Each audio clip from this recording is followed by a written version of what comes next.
കണ്ണൂർ ലോക്സഭാ മണ്ഡലത്തിൽ 3 മുന്നണി സ്ഥാനാർത്ഥികളും പത്രിക സമർപ്പിച്ചതോടെ പ്രചാരണ രംഗം സജീവമായി. ഗവർണർ കോൺഗ്രസ് നേതാക്കളെ കണ്ണൂർ സർവകലാശാല സെനറ്റിലേക്ക് നോമിനേറ്റ് ചെയ്ത സംഭവം തെരഞ്ഞെടുപ്പ് പ്രചാരണ രംഗത്ത് ചൂടേറിയ ചർച്ചാ വിഷയമായി മാറുകയാണ്. കണ്ണൂരിൽ നിന്നും സന്തോഷുണ്ട്. Santhosh, good morning. Keerthi, good morning.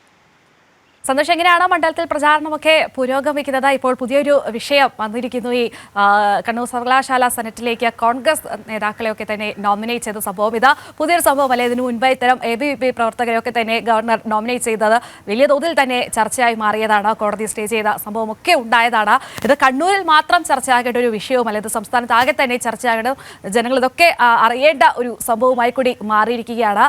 ഇതിൽ KPCC പ്രസിഡന്റും ഒപ്പം തന്നെ UDF സ്ഥാനാർത്ഥിയുമായ കെ സുധാകരന് മറുപടി ഉണ്ടോ സന്തോഷ്?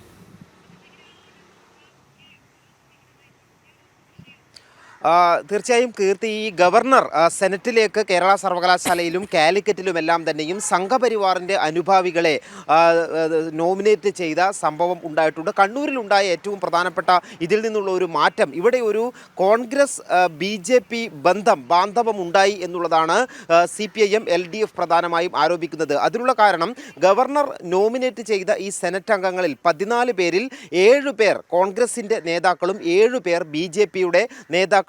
ഈ കോൺഗ്രസിന്റെ നേതാക്കന്മാരിൽ കണ്ണൂർ DCCയുടെ ജനറൽ സെക്രട്ടറിയും മുൻ ജനറൽ സെക്രട്ടറിയും അതോടൊപ്പം തന്നെ DCC നിർവാഹക സമിതി അംഗം ഉൾപ്പെടെയുള്ള ആളുകൾ ഇടം പിടിച്ചിട്ടുണ്ട്. അതുകൊണ്ട് തന്നെ തീർച്ചയായും ഗവർണർ മറ്റ് സർവകലാശാലകളിൽ BJPയുടെ സംഘപരിവാറിന്റെ അനുഭാവികളെ തിരികെ കയറ്റിയപ്പോൾ ഇവിടെ കണ്ണൂരിൽ കോൺഗ്രസിന്റെ പകുതി ആളുകൾ കോൺഗ്രസിന്റെ നേതാക്കളാണ് എന്നുള്ളതാണ് ഏറ്റവും പ്രധാനപ്പെട്ട കാര്യം.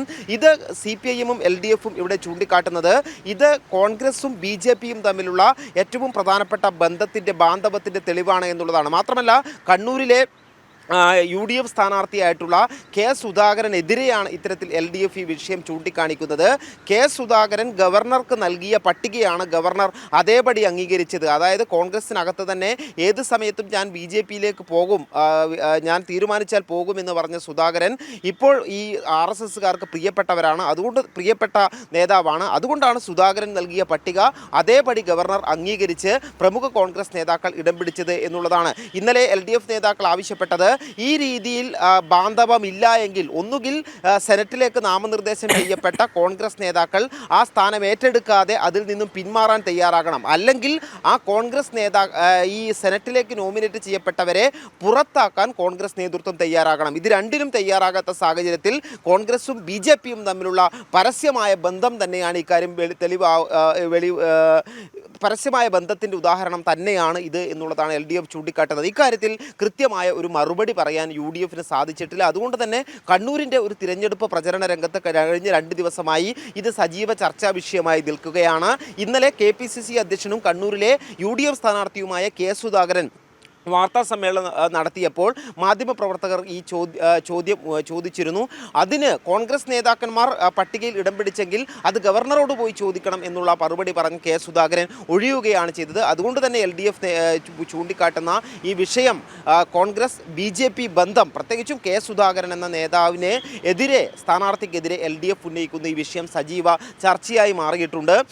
ഈ കണ്ണൂർ സർവകലാശാല സെനറ്റിലേക്ക് സിൻഡിക്കേറ്റ് അംഗീകരിച്ച് സർവകലാശാല നൽകിയ പട്ടികയിൽ വിവിധ മേഖലകളിൽ പ്രഗത്ഭരായ ആളുകളാണ് ഉണ്ടായിരുന്നത്. എന്നാൽ ഈ പ്രഗത്ഭരായിട്ടുള്ള ആളുകളെ തഴഞ്ഞുകൊണ്ടാണ് കോൺഗ്രസിൻ്റെയും RSSൻ്റെയും നേതാക്കന്മാരെ ഈ ഒരു പട്ടികയിലേക്ക് തിരികെ കയറ്റിയത്. അതുകൊണ്ട് തന്നെ വലിയ പ്രതിഷേധം ഇതിൻ്റെ ഭാഗമായി ഉയർന്നു വരുന്നുണ്ട്. DYFI ഉൾപ്പെടെ ഇന്നലെ സർവകലാശാലയിലേക്ക് മാർച്ച് ഉൾപ്പെടെ നടത്തുകയും ചെയ്തിട്ടുണ്ട്. ഇന്നലെയാണ് LDFൻ്റെയും UDFൻ്റെയും അതോടൊപ്പം തന്നെ NDAയുടെയും സ്ഥാനാർത്ഥികൾ നാമനിർദ്ദേശ പത്രിക സമർപ്പിച്ചത്.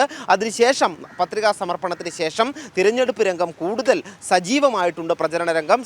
LDFൻ്റെ സ്ഥാനാർത്ഥി MV ജയരാജൻ മണ്ഡല പൊതുപര്യടനം തുടരുകയാണ്. ഇന്ന് മട്ടന്നൂർ നിയോജക മണ്ഡലത്തിലാണ് LDF സ്ഥാനാർത്ഥി MV ജയരാജൻ പര്യടനം നടത്തുന്നത്. അതോടൊപ്പം തന്നെ UDF സ്ഥാനാർത്ഥി കെ സുധാകരൻ ഇന്ന് പേരാവൂർ നിയോജക മണ്ഡലത്തിൽ പര്യടനം നടത്തുന്നു. NDA സ്ഥാനാർത്ഥി C രഘുനാഥ് കണ്ണൂരിലാണ് പ്രചരണം നടത്തുന്നത്. അത്തരത്തിൽ വളരെ സജീവമായിട്ടുള്ള ചർച്ചകളുമായി കണ്ണൂരിലെ തിരഞ്ഞെടുപ്പ് പ്രചരണ രംഗം ചൂടുപിടിക്കുകയാണ്. കീർത്തി, ശരി, സന്തോഷാണ്.